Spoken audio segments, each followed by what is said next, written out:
Welcome back, dear students, in a new video of mathematics. Dear students, today we will do statics. ठीक है. So in statics we will do some definition, basics of statics we will do today. First thing is raw data. ठीक है. तो raw data means data which is not arranged in a systematic way. तो raw data में उस data की बात की जा रही है जिसको हमने सिस्टम से अरेंज नहीं कर सकता है, नहीं किया हुआ है, तो that is called the raw data. For example, in this question 9, 5, 7, 2, 3, this is a raw data. This is a raw data. Okay. So our next is arrayed data. Arrayed data means when data is arranged either in ascending or descending order. जब भी हम किसी data को ascending और descending order में arrange करेंगे, that is called arrayed data. Okay. So this is the proper data. This is a raw data. इस data को हमने अरेंज किया है असेंडिंग ऑर्डर में. So now this is arrayed data. ठीक है, this is arrayed data. Next is frequency. Frequency मतलब कोई भी टर्म कितने बार आया है. The number of time a particular item और term in the collection of data. एक टर्म किसी भी उसमें कितने बार आया है काउंट करना है, that is called the frequency. जैसे हम यहाँ देखेंगे 9, 5, 7, 2, 3 दिस. ठीक है, तो यहाँ पर 2 कितने बार आया, तो 2 को जब हमने काउंट किया तो 2 3 बार आया, 1 2 और 3. तो this is called the frequency of 2. Frequency of 2 is 3. 3 कितने बार आया, 3 4 बार आया, तो frequency of 3 is 4.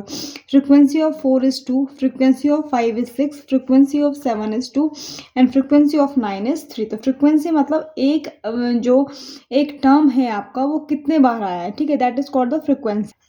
Next is tally mark. ठीक है, तो टेली मार्क में हम क्या करते हैं कि टेली मार्क्स में जैसे हमको किसी की भी फ्रिक्वेंसी लिखना है, सपोज हमने 6 लिखना है, हमें कैसे लिखना है, 6 लिखना है. ठीक है, तो हम टेली मार्क्स में 6 कैसे लिखेंगे, 1 2 3 4.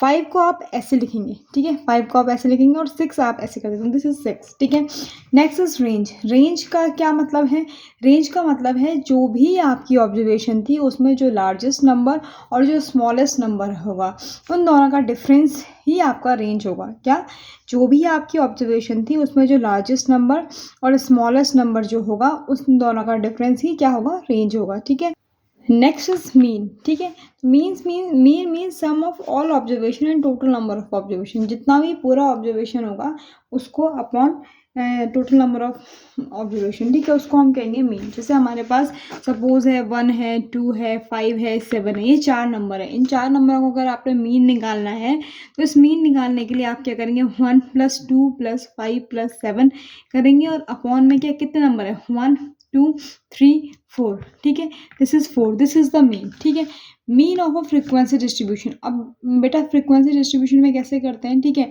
अब आपने क्या करना है कि एक तो आपको क्या करना पड़ेगा, तो आपको यहाँ पर 2-3 चीज़ें समझनी पड़ेगी. ठीक है, उन 2 चीज़ों में ये है कि जैसे आपको एक क्वेश्चन दे रखा है ये वाला. ठीक है, अगर इसमें आपको मीन निकालना है तो आप इसमें मीन कैसे करके निकालेंगे. ठीक है, मीन इसको बोलते हैं हम XI, इसको हम बोलते हैं X. ठीक है, और इसको बोलते हैं हम F. ठीक है, इसको हम क्या बोलते हैं, FI. This is XI and this is FI. ठीक है, अब आपको मीन निकालने के लिए क्या करना पड़ेगा, आप कर सकते हैं इसमें 2 + ये ऐसा भी कर सकते हैं जैसे हमने पहले क्वेश्चन में बोला 9 + 5 + 7 + 2 + 3 + 5 + 4. ये सब भी आप कर सकते हैं, दिस यू कैन डू. ठीक है, लेकिन to make your calculation easy what we will do, we will multiply XI and this FI. ठीक है, 2 को आप 3 बार ऐड करो, 2 + 2 + 2 फिर भी आपका 6 आएगा, 2 × 3 आपको 6 एकदम से आ जाएगा. ठीक है, तो इसमें आपने क्या करना है, इसमें आपने इन दोनों का मल्टीप्लाई करना है. ठीक है, if you will get the frequency.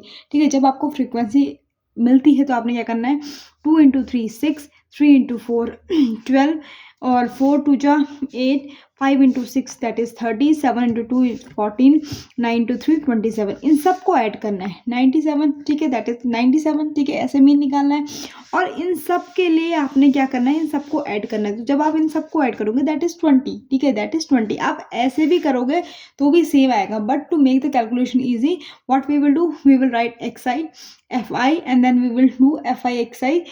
Mean जब हमें फ्रिक्वेंसी डिस्ट्रीब्यूशन दिया होता है तो कैसे निकालते हैं, sigma FI XI upon FI. तो यहाँ पर 97/20 that is 4.85 is mean of this data. ठीक है, नेक्स्ट इज मीडियन। नेक्स्ट क्या है आपका? मीडियन है। मीडियन में आपने क्या करना है? मीडियन में आपने कुछ नहीं करना है। आपने दो टाइप के डाटा होंगे, एक अनग्रुप डाटा होगा, एक ऐसे सिंपल डाटा होगा आपके पास, ठीक है। तो उसमें भी आपने देखना है कि एन ऑड है या इवन है। एन ऑड का मतलब है आपकी जो फ्रिक्वेंसी लास्ट में आ रही है वो ऑड नंबर है, इवन नंबर है। अगर आपका ऑड नंबर है तो सीधे आप n+1/2, जैसे आपकी 20 आ रही है 20+1/2, ठीक है। नहीं सॉरी 19 और 19 होगा ना, 19 आएगा तो 19+1/2, ठीक है। एन अगर इवन है तो आपने n/2 करना है, plus n/2 plus 1th observation और हाफ, ठीक है। अभी मैं बताऊंगी कैसे करके करना है, ठीक है। अच्छा, if you have a frequency distribution, again you have a frequency distribution, then formulas are same. First you have to do what you have to do, you have to find the cumulative frequency। क्या find करना है आपने? Cumulative frequency find करना है, ठीक है। Again हम same ही type का क्वेश्चन लेते हैं, वही क्वेश्चन लेते हैं जो हमने इससे पहले लिया हुआ था। ये ऑब्जर्वेशन है, ये फ्रीक्वेंसी है। अब देखो FI/XI का तो इसमें कोई काम नहीं है, मैंने सारा क्वेश्चन एक ही में कर रखा है, ठीक है।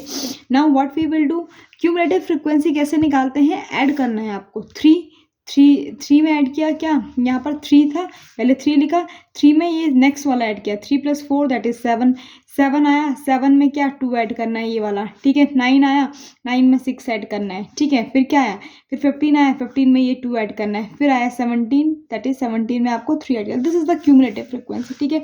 अब जैसे मेरी क्यूमुलेटिव फ्रीक्वेंसी एन आया 20, क्या आया 20, that is a even number, तो फॉर्मूला हो जाएगा 1/2 n/2th term plus n/2 plus 1th term, ये मेरा फॉर्मूला हो गया, ठीक है।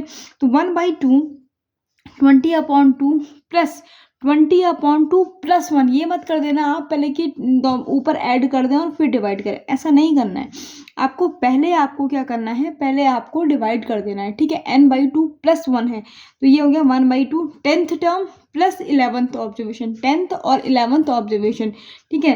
अगर अब हम 10th और 11th ऑब्जर्वेशन देखेंगे तो वो क्या, अब देखो 10th ऑब्जर्वेशन आपकी जो आएगी वो 10th ऑब्जर्वेशन भी आपकी इसमें आएगी 15 वाले में। क्यों आएगी? क्योंकि 9 में तो 10th तो 9 से बड़ा होता है, यानी इसी में आएगी।